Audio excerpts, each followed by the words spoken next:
Yo, what's up guys, it's Puma. I've been getting a lot of requests on stream recently on how to do air dribbles consistently. So today I decided I'd make an in-depth tutorial for you guys, and I'm going to walk you through all the steps on how to air dribble like a master. Alright, let's get into this shit. Let's start off with step 1. I would say pick any pack or, training pack, whatever setup you'd like. Whatever you prefer, whichever wall you prefer, left or right. Personally, in my opinion, I would say begin in free play, just because a training pack provides you with such a perfect and ideal setup, which you're probably not going to get in a game. You don't have opponents obviously flying in at you or pre-jumping you, and in a training pack you just have all the time in the world to set up.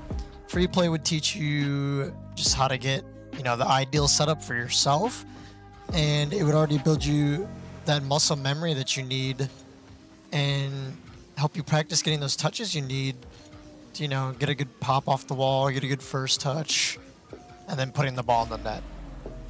Okay, so step 2, I want you guys to understand first what makes an air dribble dangerous. And what makes an air dribble dangerous is not the pop off the wall, it's not the first touch that the player has, it's the amount of control they have over the air dribble. So obviously, for the sake of step 2, I'm going to use a training pack for this, just to make it easier for you guys. And what I'd say the first thing you want to start practicing is just popping the ball off the wall. And you don't want to pop it so it's going to hit the ceiling like this. You don't want to pop it so that, you're hitting it too far forward. And you don't want to come from this wide angle where you're going to just get some weird touch and you're not going to be able to get back to it, right? So you want to be able to practice getting the scoop that you want so that you can get behind and underneath the ball. And it really takes some time. You're not going to get it all the time. You're going to have weird pops. And ideally what you want to be imagining in your head is you want to pop it out into the mid, but not too far. Because if you imagine defenders, trying to stop you, obviously there could be somebody on the wall trying to jump from you. So if you hit it you don't hit it far enough off the wall, they can easily just jump off the wall and dunk you. If you're hitting it too far ahead of yourself, if somebody pre-jumps you, they're more likely gonna get to the ball before you even get back. And ideally, you want to be saving as much boost as possible before you even get this first touch. This way, you'll have boost left over, so you can control your air dribble, you can decide what you want to do with it. Alright, so basically step 3, like I said, once you start getting this pop off, I want you guys to start trying to get a light first touch. Now, you can do whatever you want if it's easier. I know some people like to hit their brake right after they jump or right before they jump, just to slow their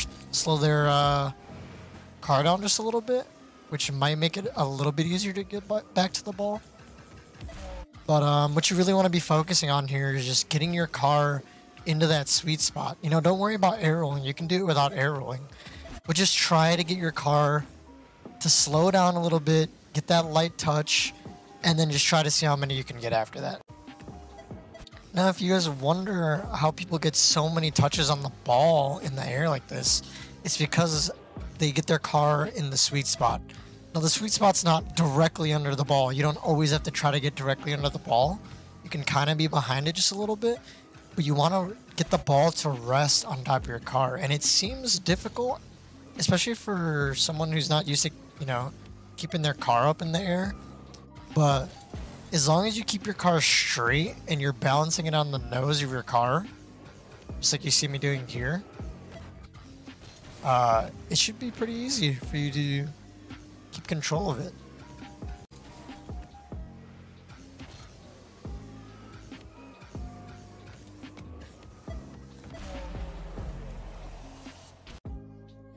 Now, I was not asked to do this video with incorporating air roll, but I will just add it in as like a little extra step. Once you progress further and you can start getting touches on the ball, all you have to do is add the air roll. And whichever directional air roll, or if you use free air roll, whichever you choose to use, it basically works the same way. You're not really doing much different other than, your car is just spinning, and this adds the factor of, the defender might not know where you're going to take the ball. Yeah, I mean, at the end of the day, there are not too many important steps to this mechanic, and you could really break it down. And if you want to go into specifics and think about the angles that you're, the exact angle that you're popping the ball off the wall, you can go ahead and do that. It really, if you just put the hours in, it really just becomes muscle memory for you. So your brain just kind of knows what to look at when you're going up off the wall, and your hands will respond to you, which is, what you want out of putting that many hours into a mechanic. And if you guys have any other questions about this, don't be afraid to leave some comments. And if this helped you guys at all, please drop a like, go check out my other socials, or subscribe to my YouTube channel. Thank you guys for watching. If you want any more tutorials like this in the future, be sure to let me know.